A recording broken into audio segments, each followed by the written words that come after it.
In today's video, we're going to be looking at what's been added in Windows' latest update.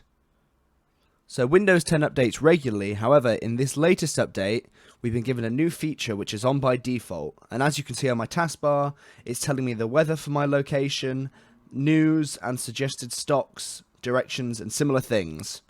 While this is helpful, it may not be for everyone, so in today's video I'm going to show you how to disable it.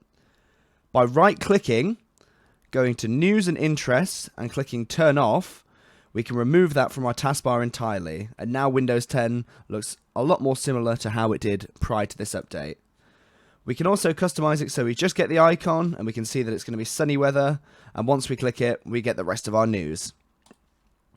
For more information on IT services, cloud solutions, Office 365 and many more services, please visit kazzicom.com.